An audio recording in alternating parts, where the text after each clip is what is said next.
Hoje, no Evangelho de João, no capítulo 4, que nos narra a história de uma ida de Jesus até a cidade de Siquém, na Samaria. Hoje é chamada de Cisjordânia. E o lugar especificamente é onde está a maior densidade oficial da população e da representação palestina no mundo inteiro.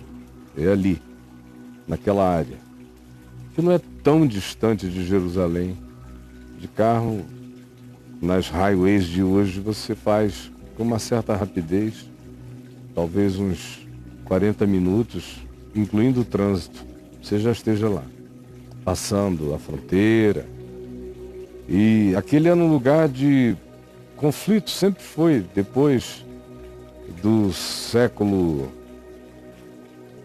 sétimo, oitavo, depois de Cristo, antes de Cristo, quando o reino do norte de Israel foi levado para cativeiro, Judá, o reino sul, Jerusalém, que já estavam separados do reino norte, não foram.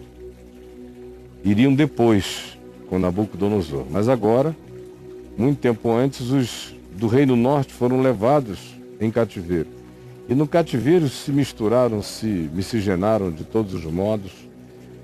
E como já havia ruptura histórica na descendência de Davi, quando houve na sucessão de Salomão todo tipo de conflito e acabou na divisão do reino para o norte e para o sul, a inimizade que tinha caracterizado, a disputa que tinha impregnado aquele chão era a da divisão entre o norte, com boa parte do tempo com a capital na região de Samaria, e o sul, cuja capital era em Jerusalém. Esse era o conflito já histórico antigo. Depois, ambos os grupos voltaram dos seus cativeiros, mas nunca mais se deram. E à medida em que em Jerusalém crescia o supremacismo, crescia a superioridade religiosa, crescia o orgulho da ortodoxia, do puritanismo, da invenção de leis e mais leis, costumes e mais costumes, todos supostamente criados para agradar a Deus e provar a submissão do homem, de modo que nunca era o bastante. Então, nessa época, os judeus olhavam para os samaritanos e diziam: ali está um povo de segunda categoria, que dizem que adoram a Deus, o nosso Deus, mas de fato eles não têm nem direito de fazer isso, porque são seres heréticos, são, do ponto de vista genético, um povo miscigenado, se tornaram para nós mais estranhos do que antes. E aí passaram a ser interpretados de maneira moral, ética e espiritual, a partir da superioridade do povo religioso de Jerusalém, olhando lá para baixo, para aquela capital da Samaria, dos samaritanos, que coincidentemente hoje também é o lugar da capital dos palestinos.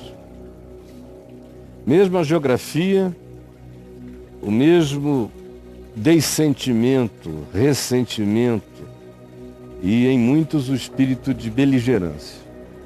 Então o texto diz que naqueles dias, por aquelas razões, não se usava o caminho de Samaria. Era um caminho a ser evitado por um judeu, e Jesus era judeu, nascido em Belém da Judéia, da descendência do rei Davi.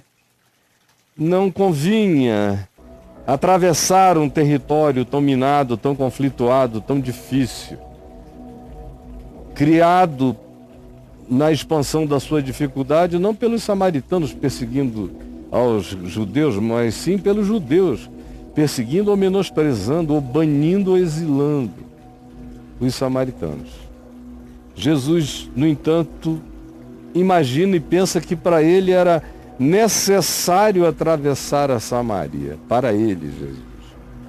Porque ele não pensa com as categorias políticas, ideológicas, religiosas, ressentidas, nem supremacistas, nem dos inferiores revoltados. Não. Isso é coisa de vocês caídos, é o que o Evangelho diz. Isso é, de fato, o pior do instinto animal que se transformou em algo maior do que a predatoriedade da besta. Vocês superaram todos os critérios de existência predatória, diz o Senhor. Portanto, Jesus achava que era necessário atravessar a Samaria por outras razões. Tinha a ver com que o encontro humano iria favorecer. É o que diz o verso 4 do capítulo 4. Era-lhe necessário atravessar a província de Samaria, e ele atravessou, chegou até a fonte de Jacó, e ele estava cansado da viagem a pé que ele vinha fazendo, já longa. E ele estava no maior calor do dia, e teve sede. E, cansado da viagem, se assentou junto à fonte que Jacó tinha aberto naquela cidade de Siquém, há muito tempo atrás. Assentara-se e ali ficara. E era meio-dia. Então veio uma mulher samaritana tirar água. Ao meio-dia, na solidão do dia.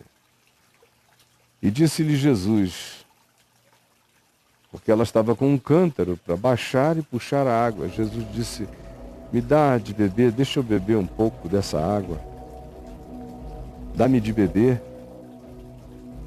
E ele disse isso porque os seus discípulos tinham ido à cidade para comprar alimentos.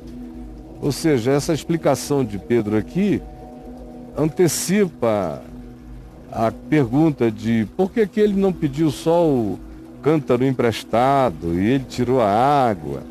Hoje em dia, as questões que são suscitadas são diferentes. O pessoal não pensa em como eram os costumes humanos há 2000 anos atrás, e as parcimônias e outras coisas mais. De modo que Jesus não foi nem um pouco parcimonioso aqui. E pede água direto da mulher mesmo. Me dá, me serve. Você poderia? Na realidade, ele nem pergunta, ele afirma. Ele diz: dá-me de beber. Dá-me de beber. Porque os seus discípulos tinham ido à cidade comprar alimentos. Senão eles mesmos já tinham apanhado, já tinham se antecipado, estaria todo mundo bebendo água, estava todo mundo com sede. E Jesus disse à mulher: me dá de beber. Então a mulher respondeu, a samaritana: como é que um judeu, como tu és judeu, estás pedindo de beber a mim, que sou uma mulher samaritana? Por causa desse ódio, dessa inimizade secular que havia entre os irmãos que tinham se afastado, entre o reino sul e o reino norte do mesmo Israel. Como? Isso não acontece. Não acontece de um judeu pedir ajuda. Porque conquanto ele tivesse dito dá-me de beber, o dá-me de beber expressava uma necessidade, sede, carência, ajuda. Como? Ela achou muito estranho que aquele judeu estivesse falando com ela, que era uma mulher samaritana, e pedindo água, pedindo vida, pedindo ajuda, pedindo o socorro dela para com ele naquele momento imediato. Ele não ia morrer de sede, mas naquele momento ela era a salvadora da necessidade dele. E a mulher fica em estado de perplexidade. Então Jesus responde: não fica evocando essas loucuras da história, dos seres machucados e ressentidos pelo seu próprio orgulho e vaidade. Não, porque se tu conhecesses mesmo o dom de Deus, a graça de Deus, E o que está acontecendo agora, enquanto eu te peço de beber, se tu soubesses o que está em processo, e quem é esse que está diante de ti, que é muito mais do que um judeu, muito mais. Se tu soubesses quem é esse que te pede socorro, como o anjo que não conseguiu vencer Jacó, se tu soubesses quem é esse que fala contigo e te pede a ajuda da água e que te diz, dá-me de beber, tu lhe pedirias a esse que te solicita e ele te daria da água viva, da fonte de Guion, aquela água de esguichos. Fonte dos esguichos. Essa foi a resposta de Jesus. E ela então replicou e disse, Senhor, tu não tens cântaro e o poço é fundo. Onde é que está guardada essa tua água viva? Onde é que tu tens ela? Do lado de fora do espaço-tempo é que não é. Tu estás falando de que dimensão e de que água viva? De que esguicho, de que fonte viva de Guion, que brota?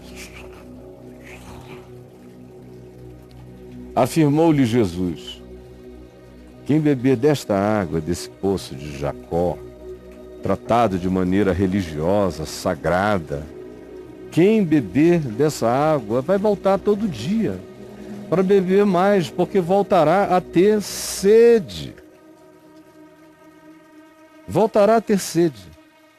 Aquele, porém, que beber da água que eu lhe der, nunca mais terá sede. Para sempre. Nunca mais terá sede. Para sempre. Pelo contrário. Aí ele vem com a imagem do templo de Ezequiel 40, 47, aquele templo que esguicha as águas da vida do altar, águas que curam tudo pelo caminho. É esse mesmo espírito que depois Jesus vai explicitar mais adiante no correr da história e da narrativa. Não desta, mas de uma outra, já no fim do seu período de vida e de testemunho humano. Então, Jesus disse a ela, quem beber desta água tornará a ter sede. Aquele, porém, que beber da água que eu lhe der, nunca mais terá sede para sempre. Pelo contrário, se cumprindo a profecia de Ezequiel 47, a água que eu lhe der será nele uma fonte a jorrar para a vida eterna. Disse-lhe a mulher, a samaritana, só os dois sentados à beira do poço, no maior calor do dia. Senhor, dá-me dessa água. É interessante que, em momento algum, houve espaço para a mulher parar, porque a sede dela que era inimaginável. Ela não conseguiu mais parar. Quando Jesus disse, eu tenho água viva, ela não conseguiu mais parar. O assunto de como tirar água do poço de Jacó, ou disso ou daquilo, acabou. Jesus perdeu a sede. E a mulher disse, é aqui que eu vou beber. Esse assunto sai. Essa questão desaparece. A mulher pede daquela água sempre. Vira para Jesus e diz, Senhor, dá-me da tua água, dessa água, para que eu não tenha mais sede, nem precise vir aqui buscá-la. Ela ainda está misturando um elemento de natureza subjetiva que ela já intuiu que existe no que Jesus está dizendo.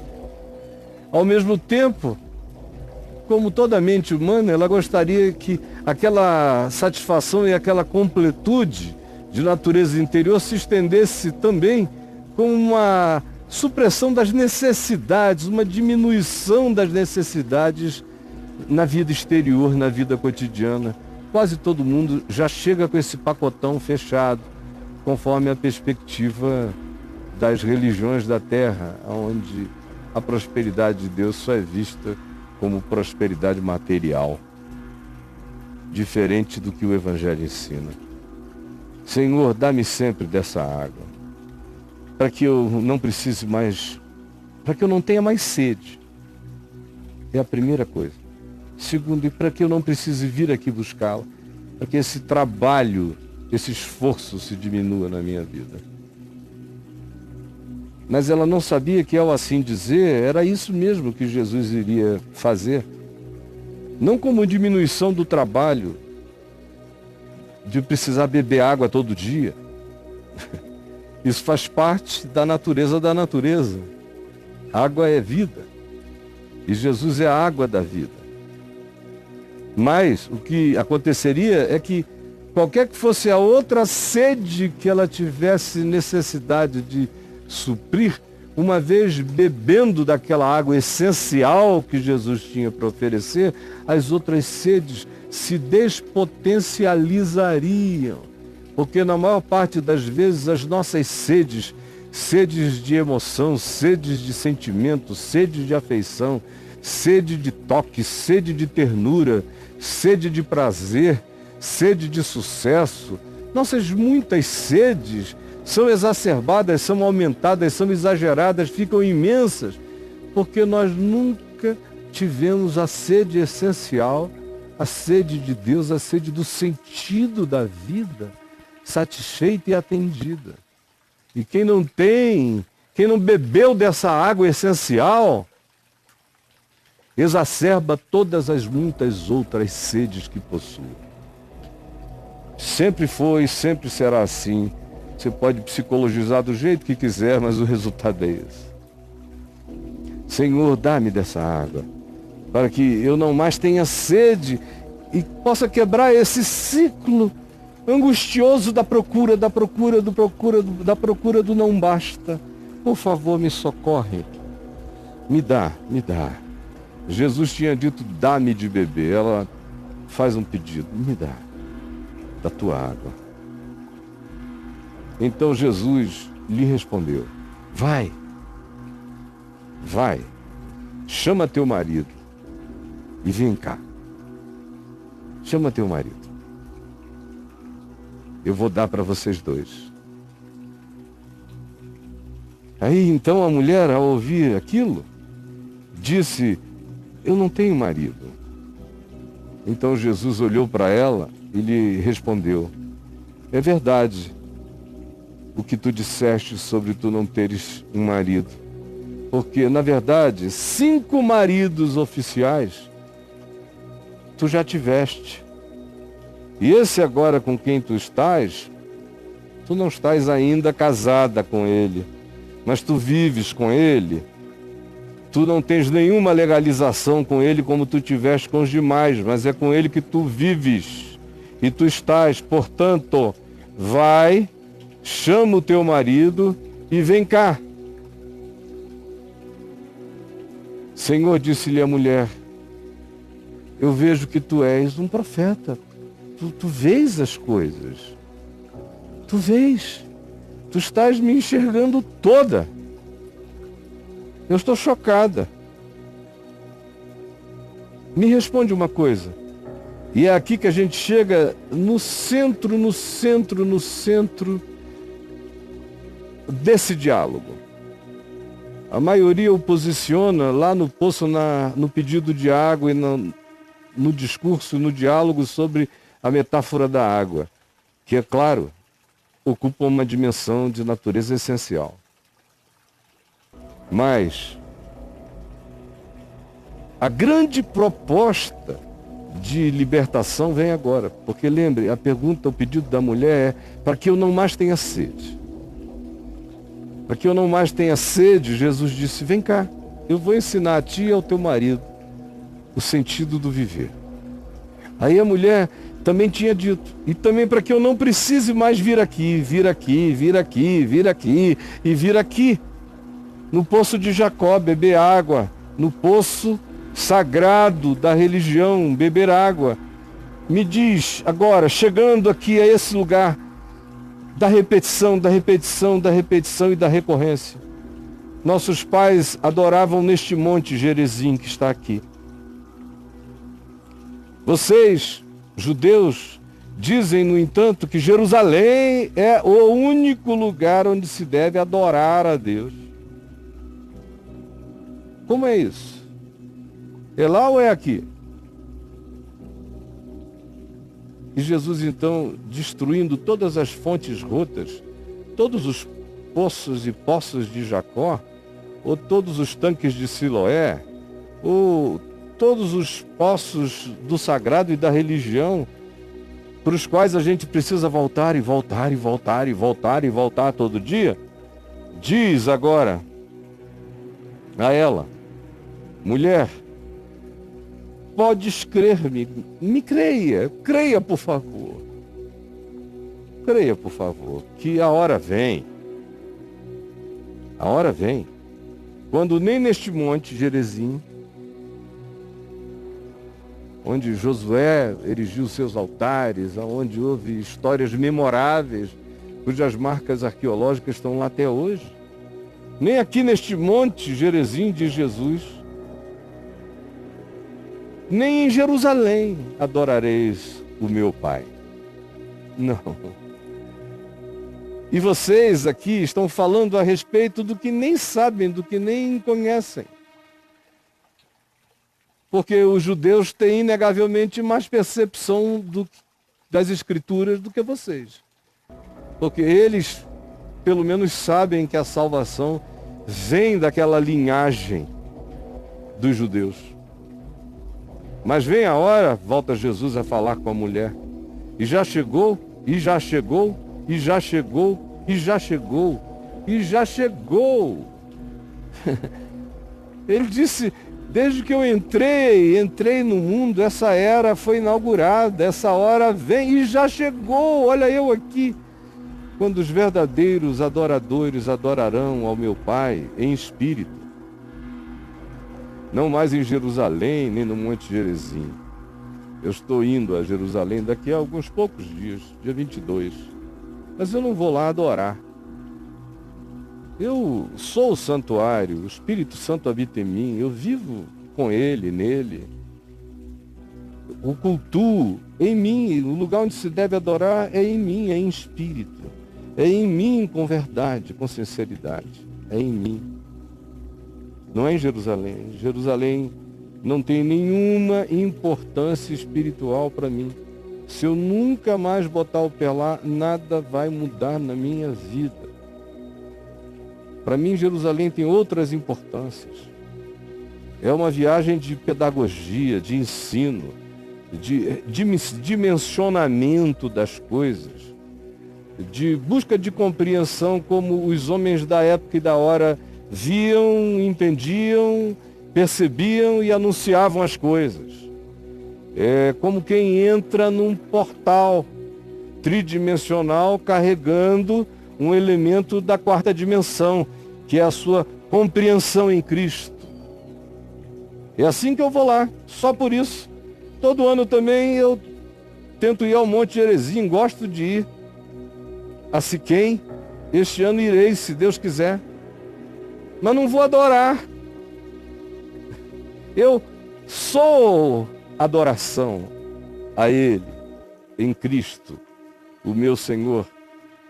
Então, não há um lugar onde se deve adorar, exceto o ser que pode adorar, que é aquele que adora, porque anda com consciência da dimensão espiritual e dos valores espirituais e vive na busca da verdade, da sinceridade no seu próprio coração, para com Deus e para com o seu próprio. Esses são os adoradores. E essa hora chegou, Jesus disse. Aliás, nunca foi de outro modo, sempre foi assim. Só que agora, olha para mim. Deus está aqui. Essa hora chegou. Quando os verdadeiros adoradores adorarão o meu Pai em espírito e em verdade. Porque esses são os únicos dos quais Deus espera e recebe a adoração. São os únicos. Que não são filhos de Jerusalém, nem do Monte Gerizim, não são fruto de nenhum ambiente não são patrocinados por nenhuma abóbada de construção humana. Eles são o santuário. Deus habita neles. Então, a hora já chegou.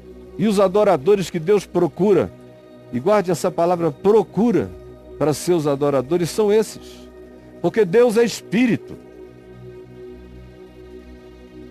Pervade tudo. Está em tudo. Age por meio de todos. Deus é espírito. Porque Deus é espírito. E importa que os seus adoradores o adorem em espírito, na consciência contínua da fé, sabendo que eles existem em Deus, que eles são um flagrante permanente, que eles comem, bebem, respiram, vivem, existem em Deus. Deus procura essas consciências, que vivem com essa verdade, que traduzem essa percepção num modo de viver, de olhar, de tratar, de interpretar e de ser. Eu sei, respondeu a mulher. A mulher disse a ele, eu sei que há de vir o Cristo, há de vir esse que é Deus com os homens, que é a revelação, que é a palavra última de Deus para a vida. Eu sei que quando ele vier, ele nos anunciará todas as coisas necessárias à vida virão dele. Ele vai ser a chave hermenêutica, ele vai ser aquele que vai nos revelar todos os tesouros da sabedoria e do conhecimento acerca de Deus e da vida. Eu sei, isso eu sei que vai acontecer, que ele virá. Então, Jesus, ouvindo isso, falou para ela, disse-lhe Jesus, a expressão disse-lhe Jesus soa como uma interrupção feliz, alegre, exultante. Ela tinha chegado à fonte de água viva. Dá-me de beber. Jesus já levou suavemente a dimensão do Espírito, da verdade, da sinceridade e da comunhão que qualquer um pode ter com o Pai em qualquer lugar. Disse-lhe Jesus, quando ela falou isso, eu sou. Olha só o que a mulher disse. A mulher disse a Jesus, eu sei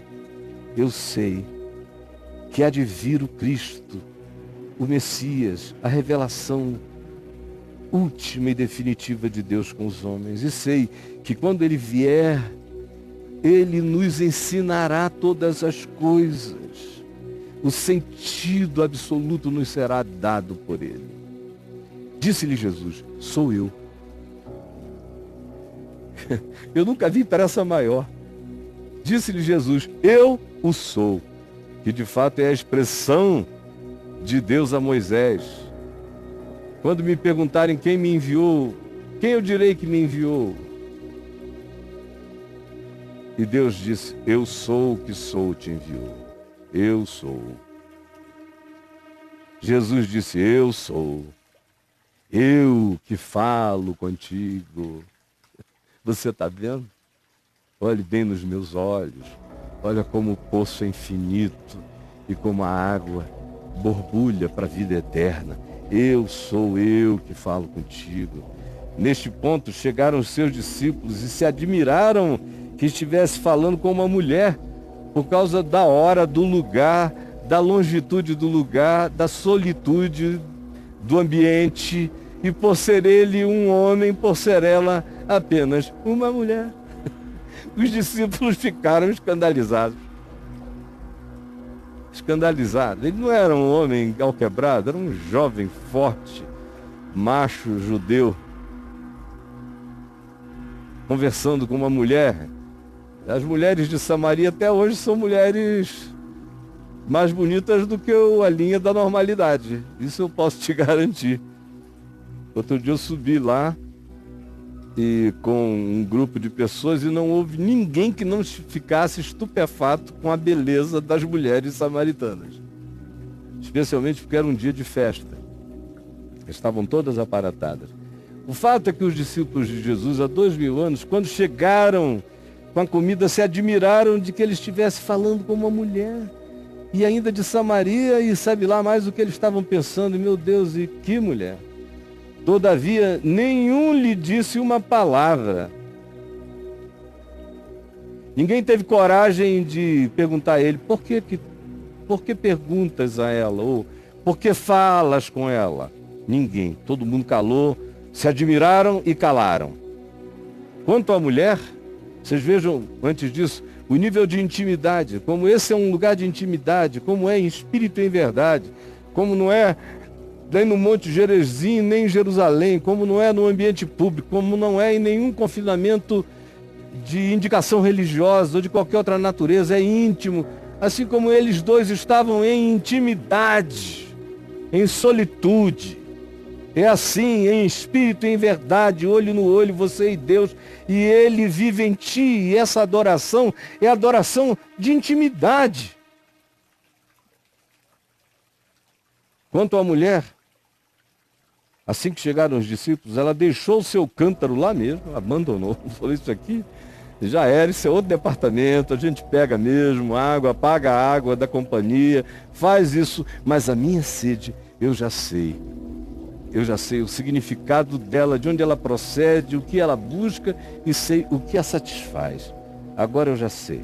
E a mulher então foi até a cidade e disse aos homens da cidade, que a conheciam todos muito bem: venham comigo e conheçam um homem que me disse tudo quanto eu tenho feito. Aquele monte de homem correu junto, né? Porque muitas das coisas que ela tinha feito, ela fez com os homens da cidade. Por isso ela volta também aos homens da cidade, porque a relação dela era muito mais com homens do que com mulheres. E ela disse aos homens da cidade: venham comigo conhecer um homem que me contou toda a minha vida. Meu Deus, isso era como narrar a história dos homens de Sodoma, de Siquém, de Samaria. Aí a curiosidade foi imediata. Saíram eles da cidade e vieram ter com Jesus. Foram correndo até lá, à beira do poço. Enquanto isso, Jesus falou com os seus discípulos: olha só, como a sede do mundo está grande, como as pessoas querem. A gente precisa de obreiros, vamos pedir ao Pai que mande mais pessoas para repetirem a história da fonte d'água viva para o mundo inteiro. Então, o verso 39 continua a narrativa dos samaritanos com Jesus e diz o seguinte: muitos samaritanos daquela cidade creram em Jesus, os que correram até lá e começaram a conversar com ele, os que foram levados pela mulher que disse: ó, ele sabe tudo de mim, deve saber da gente, e venham conhecê-lo. Muitos foram e creram. Em virtude do testemunho da mulher que anunciara tudo que ela dissera. Ele me disse tudo quanto eu tenho feito. Eles foram, começaram a conversar com ele e o coração deles foi crendo. Vindo, pois, os samaritanos ter com Jesus, pediam-lhe que permanecesse com ele, e ficou ali com eles, com aquela mulher, com o marido que não era marido, com os homens da cidade, com todos eles, ficou Jesus mais 2 dias. E muitos outros ali, naquele ambiente da chamada religião da heresia, segundo o ponto de vista dos judeus, muitos outros creram nele por causa da sua palavra, de como ele tratava as pessoas, o que ele dizia, como ele ia ao cerne, ao âmago do coração e da vida. Muitos creram e diziam agora eles próprios: a mulher que primeiro os chamara para conhecerem a Jesus, já agora eles 2 dias depois diziam à mulher: já agora não é pelo que tu nos disseste que nós cremos nele. Porque muitas vezes a fé vem por causa de um testemunho, ou por causa de alguém que, em tendo experimentado certa graça, provoca em nós, no mínimo, uma curiosidade espiritual. E a gente vem e muitos ficam e creem. Já agora não é pelo que tu nos disseste que nós cremos nele, mas porque nós mesmos temos ouvido e agora nós mesmos, no nosso coração, sabemos que este é verdadeiramente o Salvador do mundo. É esse que a humanidade inteira precisa e que nós precisamos. Jesus está aqui, dito, narrado, contado, explicado. E eu peço que agora o teu Espírito faça aquilo que nada pode fazer. Que aplique essa palavra e traga revelação de todas as naturezas, perspectivas e percepções para todos aqueles que a ouviram. Eu sei que vai ser assim, eu sei, porque eu tenho visto milhões de vezes que assim é, porque assim fazes. Em teu nome, Jesus, em teu nome.